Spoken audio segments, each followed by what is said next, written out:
उन्नाव में एमएलसी चुनाव के लिए बिसात तैयार हो चुकी है। एक तरफ समाजवादी पार्टी से अखिलेश के करीबी सुनील सिंह साजन मैदान में उतर रहे हैं, तो उनके सामने बीजेपी से मजबूत उम्मीदवार रामचंद्र प्रधान ने मैदान संभाल लिया है।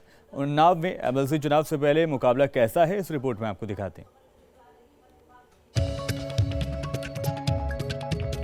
एमएलसी चुनाव की बिसात तैयार होने के साथ ही अब दिग्गजों की किस्मत दांव पर लगी है। एक तरफ बीजेपी ने सियासी बिसात पर अपने मझे हुए मोहरे रामचंद्र प्रधान को उम्मीदवार बनाया है, तो उनके सामने समाजवादी पार्टी की तरफ से सुनील सिंह साजन उम्मीदवारी पेश कर रहे हैं। तो दूसरी तरफ प्रशासन ने भी चुनाव से पहले हर जरूरी तैयारी पूरी कर ली है।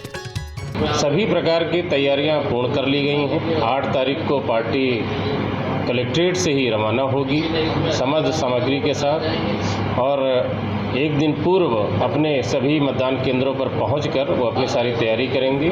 चुनावी बिसात तैयार होने के साथ ही अब नजरें टिकी हैं जिले में चुनाव से जुड़ी तारीखों पर, जो इस तरह है। आने वाले 9 अप्रैल को जिले में मतदान होगा।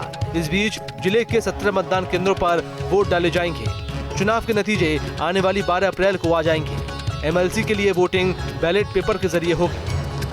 इतना तो साफ है कि एमएलसी के चुनाव के लिए सियासी दलों ने अपने अपने धुरंधरों को उतार दिया है। अब किसका गणित सही बैठेगा, एमएलसी की कुर्सी किसके नसीब में होगी, ये जानने के लिए इंतजार करिए आने वाली 12 अप्रैल का। Team news state. CM Dhami ने विश्व स्वास्थ्य दिवस के मौके पर हरिद्वार को स्वास्थ्य सुविधाओं से जुड़ी कई सौगात दी। साथ ही संतों के साथ ही मां गंगा का भी आशीर्वाद लिया।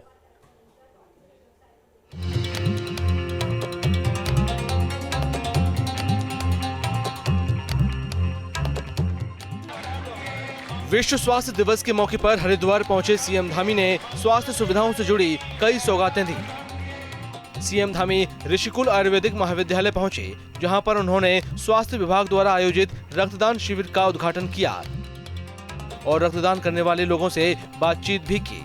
इसके अलावा सीएम धामी ने रुड़की जिला अस्पताल में लगाई गई डायलिसिस यूनिट का लोकार्पण भी किया। सीएम धामी ने कहा कि उनकी प्राथमिकता प्रदेश के हर व्यक्ति तक स्वास्थ्य सुविधाएं पहुंचाना है।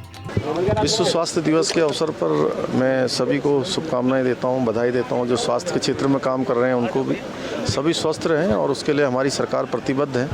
माननीय हमारे देश के यशस्वी प्रधानमंत्री मोदी जी के नेतृत्व में हम सभी लोग स्वास्थ्य सेवाओं को लगातार दृढ़ और सुदृढ़ करने के लिए लगातार कृत संकल्पित हैं। हमारे उत्तराखंड के अंदर दूरस्थ से दूरस्थ क्षेत्रों में स्वास्थ्य सेवाएँ अच्छी हों, उसके लिए हम लगातार काम कर रहे हैं। आज 4 मोबाइल वैनें भी यहाँ से रवाना की गई हैं। रुड़की में डायलिसिस सेंटर, हरिद्वार के अंदर अभी जो जगजीतपुर में मेडिकल कॉलेज निर्माणाधीन है, उसका निर्माण कार्य भी जल्दी पूरा हो, उसके लिए भी हम काम कर रहे हैं। अपने इन कार्यक्रमों के बाद सीएम धामी ने शाम को हर की पैड़ी पर मां गंगा की पूजा अर्चना भी की और हर की पैड़ी पर श्री श्री रविशंकर की संस्था और एक निजी कंपनी के द्वारा कराए गए सौंदर्यीकरण और निर्माण कार्यों का जायजा लिया। इस दौरान सीएम धामी के साथ श्री श्री रविशंकर भी मौजूद रहे। सीएम धामी ने निर्माण कार्यों के लिए श्री श्री रविशंकर का आभार जताया। ये दिव्य काम यहाँ पर दर्शन करने वालों के लिए, यहाँ पर आने वाले श्रद्धालुओं के लिए श्री श्री जी के प्रयासों से हुआ है। मैं उनका बहुत समस्त उत्तराखंड वासियों की तरफ से मैं उनका अभिनंदन करता हूँ। सीएम धामी पतंजलि योगपीठ भी पहुंचे थे, जहां पर वे मुरारी बापू के सानिध्य में चल रही श्री राम कथा में भी शामिल हुए। सीएम का स्वागत मुरारी बापू के साथ ही बाबा रामदेव ने किया। Team news state.